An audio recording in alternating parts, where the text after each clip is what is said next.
Hello, this is Norm, the amateur machinist, and I'm now doing my fourth video for YouTube. And I'm doing a little video here as a follow-up to another video I did. The last video I did, or one of the last videos I did, I showed making a couple of gears, or making one gear, on using a spin index in conjunction with the milling machine. And in this video, I want to show the result of what I did there. I want to show the gear that I made, and I also mentioned in that video that I screwed up a gear by incrementing the spin index incorrectly, and I want to show you that gear also. And so in case you haven't watched the first video, I'm going to show you the title to the other video where I made that, and I'm going to show it now on the camera. Okay, right there. It's called Cutting a Gear Tooth Using a Spin Index. So if you go to Google or YouTube and type that in exactly the way it is, I don't know if the case makes any difference or not. The only uppercase letter in that video title is the C on cutting. The rest are lowercase letters. I don't know if that makes a difference or not. Okay, so now what I want to do is I want to show you the gears. There was two of them. One was made correctly and one was made incorrectly. And here they are.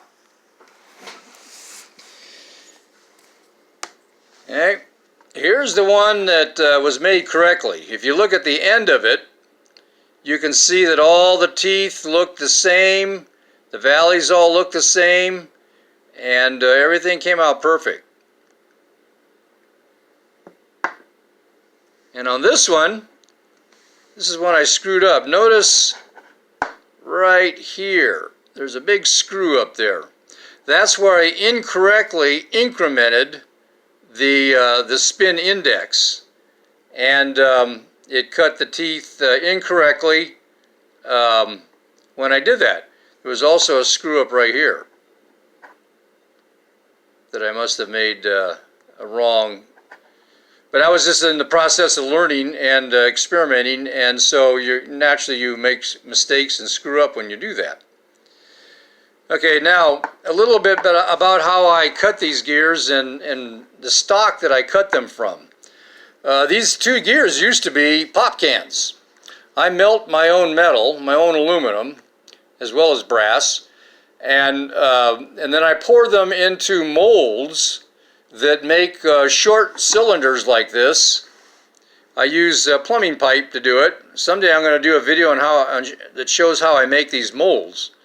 But and that, you get a rough casting like this surface here. Then what I do is I machine one side for the lathe, so I have as close to perfect circle as possible for putting in the lathe chuck or putting in the collet. Now, on these gears, I made them 24 tooth gears. And I'm going to show you the stats on that.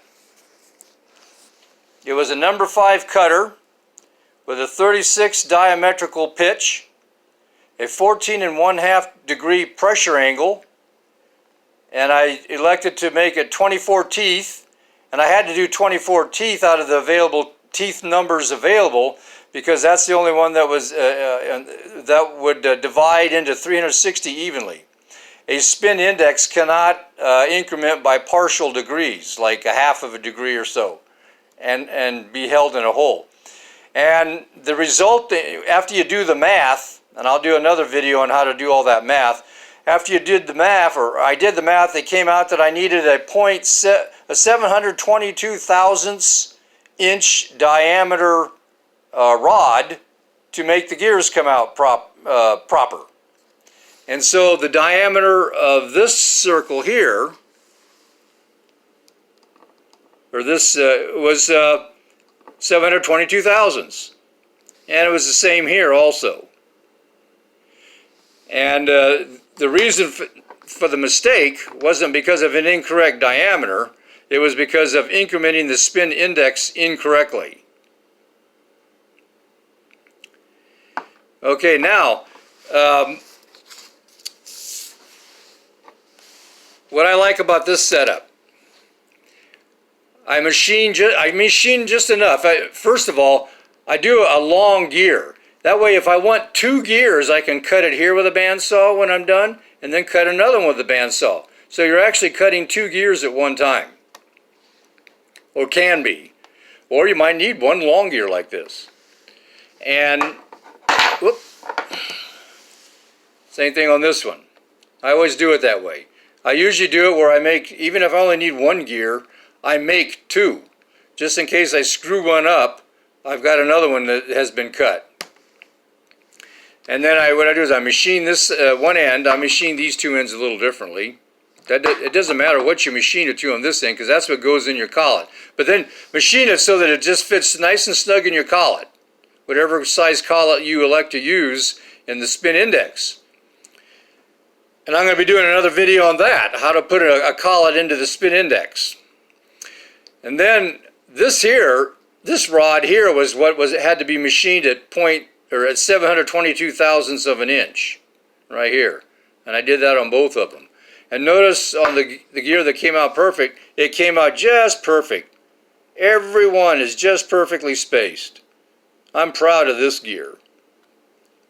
Now, what you can do later is you can take and put this back into your lathe on this end, and then have a drill chuck attached to your tailstock and put whatever size hole you want inside of the gear before you cut them. Drill the hole with the lathe first, then cut your gears. Now the cut that you make with the bandsaw is not going to be as smooth as you would desire it to be. So you can either machine it or probably just sand it on a sander. So I haven't really done that yet, and so I don't know what problems I might encounter doing that. But theoretically, you can cut this and just sand it or machine it on the other side, and you got a nice gear. Okay, so that I don't like to make real long videos, so that's the follow-up on this video here. Cutting a gear tooth using a spin index. And again, there is my data on the gears that I made here. And I'm also going to do another video to explain all these different types of cutters you can get and all the diametrical pitches and that. The cutter I got was I got that from victornet.com, in case you want to look on the internet for something that where you can get these cutters. All right, so I guess I've done enough talking right now, and before I leave, I'm going to say a quick hi to my grandsons, Cruz and Ivan, Dominic, and Antonio. Hi guys, my son David, my daughter Sarah. Hello, and goodbye.